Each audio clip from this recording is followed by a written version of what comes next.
অনুষ্ঠানে সম্মানিত সভাপতি, ছাত্রদলের কেন্দ্রীয় সভাপতি জনাব রাকিবুল ইসলাম রাকিব, উপস্থিত রয়েছেন বাংলাদেশ জাতীয়তাবাদী ছাত্রদলের প্রাক্তন বেশ কয়েকজন কেন্দ্রীয় সভাপতি, ডাকসুর সাবেক ভিপি, 90-এর গণ আন্দোলনের অন্যতম পুরোধা জনাব আমানুল্লাহ মান, উপস্থিত রয়েছেন ছাত্রদলের সাবেক কেন্দ্রীয় সভাপতি, মেধাবী ছাত্রনেতা শহীদুদ্দিন চৌধুরী অ্যানি, কেন্দ্রীয় সভাপতি জনাব হাবিবুল নবী খান সোহেল, কেন্দ্রীয় সভাপতি প্রাক্তন জনাব সুলতান সালাউদ্দিন টুকু এবং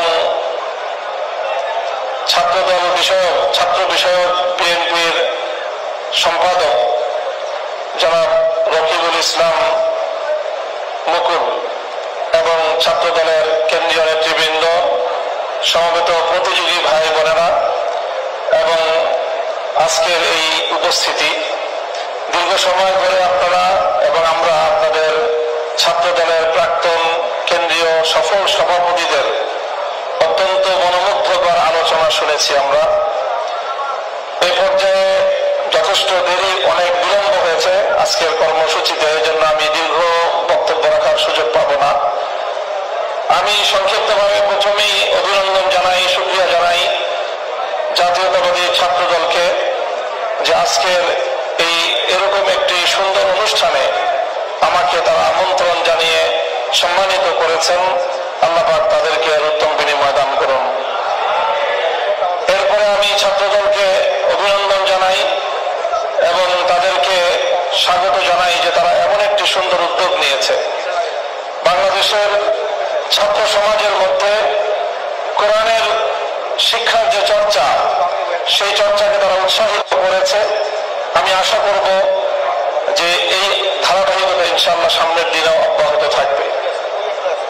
আমি আজকের এই আয়োজনে ছাত্রদেরকে লক্ষ্য করে এবং বিশেষ করে ছাত্র দলের নেতাকর্মীদেরকে লক্ষ্য করে আপনাদেরকে অনুপ্রেরণা দেওয়ার মতো দু একটি কথাও আমি বলতে চাই।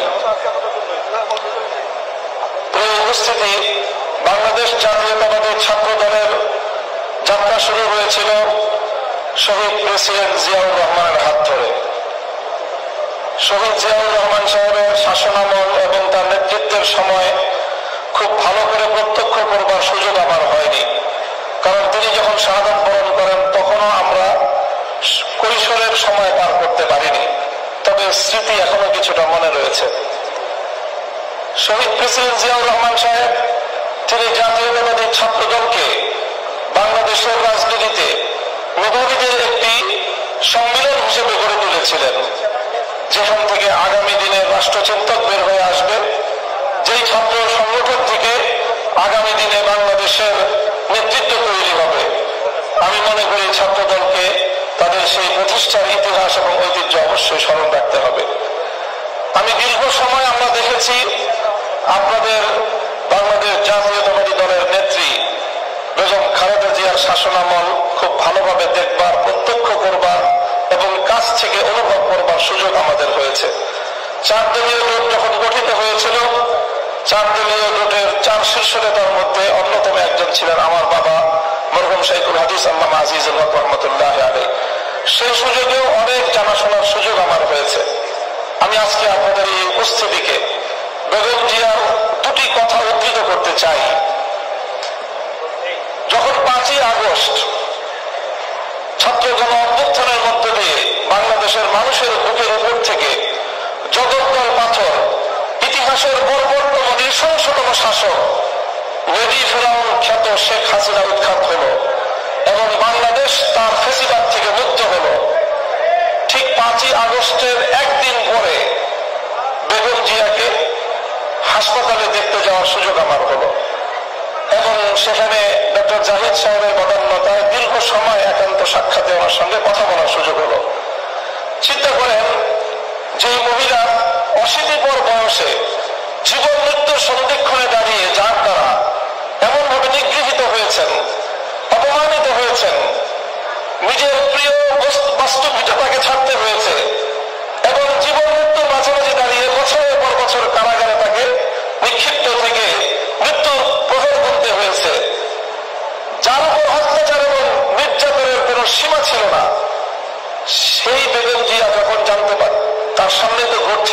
বাংলাদেশের এই পরিবর্তন, পট পরিবর্তন, শেখ হাসিনার এই পতন, স্বাভাবিকভাবেই তখন তো তার সঙ্গে কথা বললে প্রতিক্রিয়ার মধ্যে শেখ হাসিনার কিছু পর্যালোচনা, শেখ হাসিনার শাসনামলের কিছু জুলুম নির্যাতনের কিছু বিবরণ, তার ক্ষোভ, তার দুঃখ, মর্মবেদনার কিছু গল্প উঠে আসার কথা। আমি বিস্ময়ান্বিত হলাম। তার সঙ্গে প্রায় আধা ঘন্টার মতো আমার কথা হলো। তিনি আধা ঘন্টার মধ্যে একবারও শেখ হাসিনার নাম উচ্চারণ করেননি। তিনি পুরনো সমাজের দুটি কথা বলেছেন। একটা হলো আমার মরহুম বাবা সাইদুল হাদিস সাহেবের সঙ্গে তার রাজনীতির কিছু স্মৃতিচারণ তিনি করলেন এবং আমাকে সেজন্য অভিনন্দন জানালেন। আর দ্বিতীয় আরেকটি কথাই তিনি বারবার বললেন। তিনি বললেন যে আপনাদের কথা মানুষ শুনে, আপনারা মানুষকে গিয়ে বলেন, দেশের জনগণকে গিয়ে বলেন, কেউ যেন দেশের সম্পদ নষ্ট না করে। এই সম্পদটা আমাদের, গণভবন, প্রধানমন্ত্রীর কার্যালয় সহ এই রাষ্ট্র আমাদের। মানুষকে শুধু একটা কথা বলেন, যেন কেউ এই রাষ্ট্রের কোনো সম্পদ নষ্ট না করে। আমি অভিভূত হলাম যে এই পরিস্থিতিতে একজন মানুষ, তার কিন্তু নিজের অতীত জীবনের দুঃখ কষ্ট নিয়ে কোনো ইতিহাস তার মনে নেই। তার শুধু মনে দেশপ্রেম, মানুষের ভালোবাসা, দেশের সম্পদের ভালোবাসা, দেশটা যেন এগিয়ে যেতে পারে। আমি মনে করি যারা জাতীয়তাবাদী রাজনীতি করেন, জাতীয়তাবাদী দলের, আপনাদের সকলের আপনাদের নেত্রী থেকে এই দেশপ্রেমের শিক্ষা গ্রহণ করা উচিত এবং সেভাবেই দেশকে ভালোবেসে দেশকে গঠন করার জন্য আত্মনিয়োগ করা উচিত। এবং আমি ওনার ব্যক্তিগত জীবন এবং তার অর্থনৈতিক স্বাবলম্বিতা সম্পর্কে যে তথ্য আমরা জানি, সেটা আসলেই বিস্মিত হওয়ার মতো যে 3 বার বাংলাদেশের রাষ্ট্রপ্রধান, প্রধানমন্ত্রী থাকা পরেও তার অর্থনৈতিক যে সক্ষমতা, তার যে সাধারণ মাত্রা, সেটা বিস্মিত হওয়ার মতোই। কাজে সেই চেতনা থেকে, সেই প্রেরণাতে আপনি রাজনীতি করবেন, এটা জাতীয়তাবাদী ছাত্র দলের সকল নেতা কর্মীর প্রতি আমার উদাত্ত আহ্বান থাকবে। দ্বিতীয় আরেকটি কথা আমি বেগম জিয়ার উদ্ধৃতিতে আজকের এই মঞ্চে আমি উচ্চারণ করতে চাই। দেখুন, দীর্ঘ একটা সময় একসঙ্গে আমরা যুগপৎ রাজনীতি করেছি, জোটবদ্ধ রাজনীতি করেছি, আন্দোলন করেছি, সরকার গঠন করেছি। আমি একটি ঐতিহ্যবাহী রাজনৈতিক, ধর্মীয় রাজনৈতিক পরিবারের সন্তান। আমাদের রাজনীতির মুখ্য উদ্দেশ্য হল আল্লাহর জমিনে আল্লাহর দ্বীন প্রতিষ্ঠিত করা, আল্লাহর জমিনে খিলাফত ব্যবস্থা কায়েম করা। এটাই হলো আমার রাজনীতির মূল দর্শন। তবে আপনারা যে রাজনীতি করেন, সেই রাজনীতির সাথে আমাদের রাজনীতির কিছুটা পার্থক্য আছে। সেই পার্থক্যের জায়গাটুকুও বুঝতে হবে এবং সেখান থেকে আপনাদের দায়িত্ব এবং ভূমিকার কথা আমি বলছি আমার বক্তব্য দিয়ে নয়, বরং আপনার নেত্রীর উদ্ধৃতি দিয়ে। বেগম জিয়া আমাদেরকে বলেছেন অনেক সময় যে দেখেন হুজুর, আমরা ইসলাম প্রতিষ্ঠার রাজনীতি আমরা করি না, তবে আমাদের পরিষ্কার অবস্থান হলো এই যে আপনারা যদি ইসলাম প্রতিষ্ঠা করবার জন্য দেশে রাজনৈতিক ভাবে সামনে অগ্রসর হয়ে যেতে পারেন, আমাদের বিএনপির পক্ষ থেকে সহযোগিতা পাবেন, বিরোধিতা পাবেন না। এই যে আজকে হাবিবুল নবী খান সোহেল ভাই যে কথাটা বললেন, অনেকেই বিএনপি এবং আওয়ামী লীগকে এক পাল্লায় পরিমাপ করে। আমি মনে করি এটা অনেক বড় অবিচার। আওয়ামী লীগ ইসলামিক রাজনৈতিক সংগঠন নয়, বিএনপিও ইসলামিক রাজনৈতিক সংগঠন নয়, তবে এই দুটির মধ্যে ঐতিহাসিক অনেক ব্যবধান রয়েছে। সেই ব্যবধানটার কথা আমি আরেকটা উদ্ধৃতি দিয়ে একটু স্মরণ করিয়ে দিতে চাই। বাংলাদেশ জাতীয়তাবাদী দলের একজন মরহুম নেতা, সাবেক মন্ত্রী চৌধুরী কামাল ইবনে ইউসুফ, আপনাদের অনেকের নাম মনে থাকার কথা, তার একটা উদ্ধৃতি, তিনি একদিন এক প্রসঙ্গে বলেছিলেন, একটা কথা বলতে গিয়ে বিএনপির প্রতি তার নিজের যে অধিকার, সেই অধিকার সাব্যস্ত করতে গিয়ে বলেছিলেন যে বেটা আমি 200 বছর ধরে বিএনপি করি। কি বলেছেন? 200 বছর ধরে আমরা বিএনপি করি। আপনাদের অনেকের মনে প্রশ্ন জাগতে পারে, বিএনপি তো প্রতিষ্ঠিতই হলো স্বাধীনতার বেশ পরে শহীদ জিয়াউর রহমানের হাত ধরে, আর চৌধুরী কামাল ইবনে ইউসুফের বয়স কত? 60-70 বছর। তো বিএনপিও তো 50 বছর আগে জন্ম নেয় নাই, চৌধুরী কামাল ইবনে ইউসুফের বয়স 50 বছর নয়। তো ওই বেটা কিভাবে 200 বছর ধরে বিএনপি করে? আপনাকে বিএনপির ঐতিহাসিক রাজনৈতিক ধারাটাকে আপনাদের অবশ্যই ধারণ করতে হবে। চৌধুরী কামাল ইবনে ইউসুফের বক্তব্যের মূল কথা ছিল এই, যদি আমরা আমাদের এই জনপদের অতীত রাজনীতি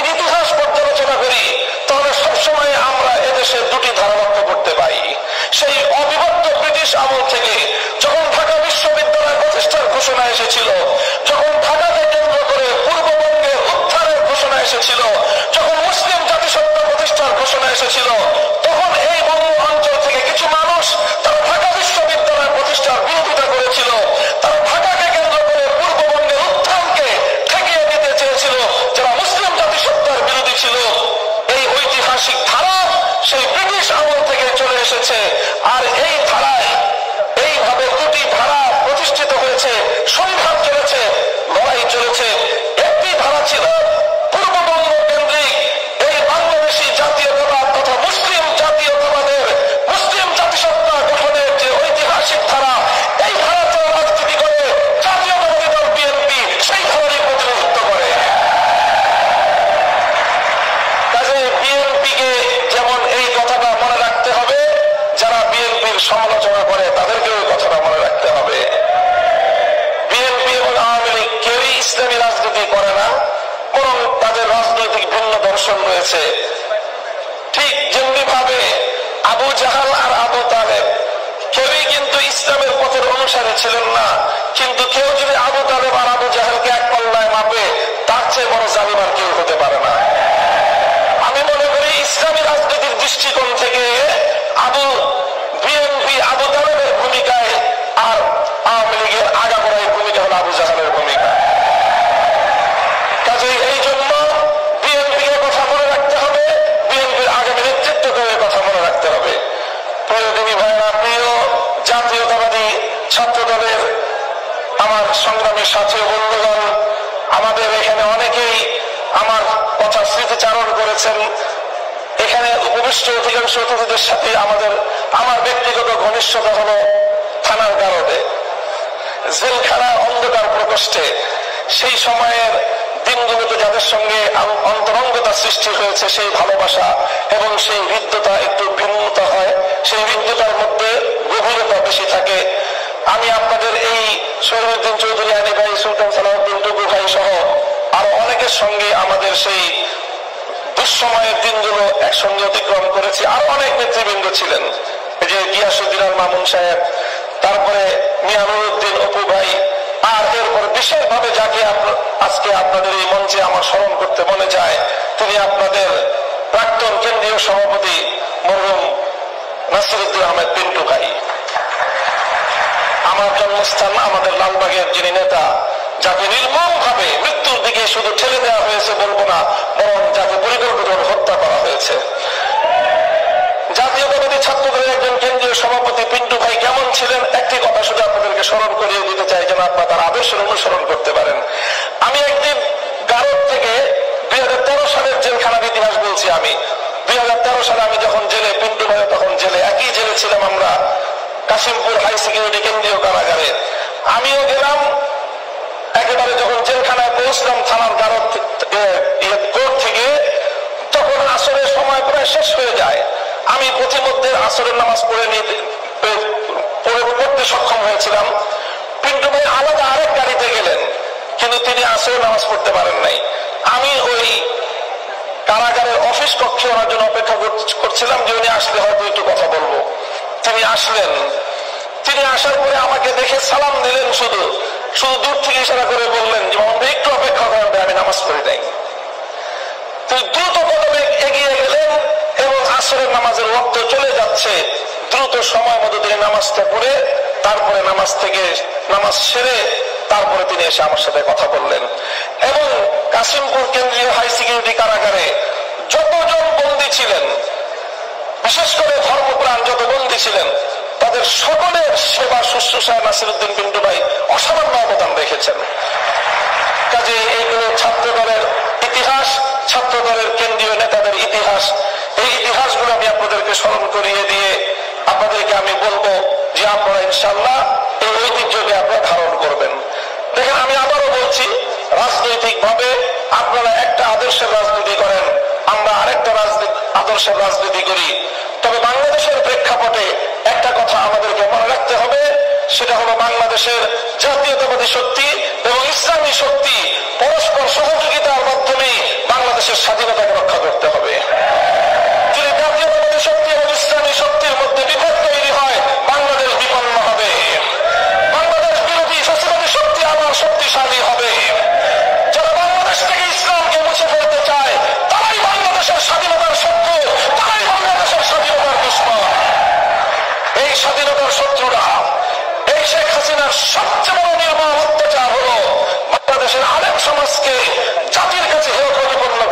চেষ্টা করেছেন, যতজন আলেমকে তারা ফাঁসি কাস্টে ঝুলিয়েছে, যতজন আলেমকে নির্মম অত্যাচার করেছে, প্রত্যেকজন আলেমের সঙ্গে এমন নির্দয় আচরণ করেছে এবং তাদের চরিত্র হননের এমন জঘন্য আচরণ করেছে।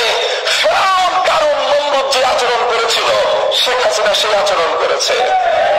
আমি প্রমাণ দিয়ে দেখিয়ে দিতে পারবো, একজন নমরুদ, একজন ফেরাউন, একজন কারুন, আরেকজন মুনাফিক সর্দার আব্দুল্লাহ ইবনে উবাই, চারটাকে এক পাত্রে গোলালে একটা শেখ হাসিনা তৈরি হয়। এই জন্য শেখ হাসিনা এবং তার নেতাদেরকে বাংলাদেশের রাজনীতিতে আর কোনদিন পুনর্বাসিত হতে দেওয়া যাবে না। যে কোনো মূল্যে সেটাকে রুখে দাঁড়াতে হবে আমাদেরকে। আগামীর বাংলাদেশ দেশপ্রেমিক বাংলাদেশী জনতার হাতে পরিচালিত হবে। বাংলাদেশ সামনের দিকে অগ্রসর হয়ে যাবে এবং আপনাদের জাতীয়তাবাদী দলের বর্তমান আপনাদের এই চেয়ারপারসন বেগম জিয়ার সুস্বাস্থ্য কামনা করি এবং ভারপ্রাপ্ত চেয়ারম্যান তারেক রহমানের নেতৃত্বে গোটা বাংলাদেশ জুড়ে নতুনভাবে ছাত্রদল আবার পুনর্গঠিত হবে, সুসংগঠিত হবে এবং মেধাবীদের দ্বারা দেশ গঠন করার যোগ্য নেতৃত্ব এখান থেকে গড়ে উঠবে, বেরিয়ে আসবে, সেই প্রত্যাশা ব্যক্ত করছি। এই জন্য বিশেষভাবে জনাব তারেক রহমান সাহেবকে আমি অভিনন্দন জানাই, ধন্যবাদ জানাই এবং আমি এই প্রত্যাশা ব্যক্ত করি যে আগামী দিনে দেশ গঠনে বিশেষ করে ধর্মীয় বিষয়ে আমাদের এক্সপার্টিস আছে। সেই জায়গা থেকে আমি জনাব তারেক রহমান সাহেবকে রাষ্ট্র এবং রাজনীতি পরিচালনায় ধর্মীয় দৃষ্টিকোণ থেকে যে কোনো ধরনের পরামর্শ এবং সহযোগিতা দেওয়ার জন্য ইনশাআল্লাহ প্রস্তুত রয়েছি। এই পয়গাম আমি আজকের মঞ্চ থেকে জাতীয়তাবাদী ছাত্র দলের পক্ষ থেকে তাদের অভিভাবক, বাংলাদেশ জাতীয়তাবাদী দলের অভিভাবক এবং তাদের মূল নেতা, আগামী দিনে তাদের কান্ডারি ভারপ্রাপ্ত চেয়ারম্যান জনাব তারেক রহমান সাহেবকে দিয়ে এবং আপনাদের সকলের সর্বাঙ্গীন সাফল্য কামনা করে সকল প্রতিযোগীদেরকে ধন্যবাদ জানিয়ে বক্তব্য শেষ করলাম। আসসালামু আলাইকুম ওয়া রাহমাতুল্লাহ।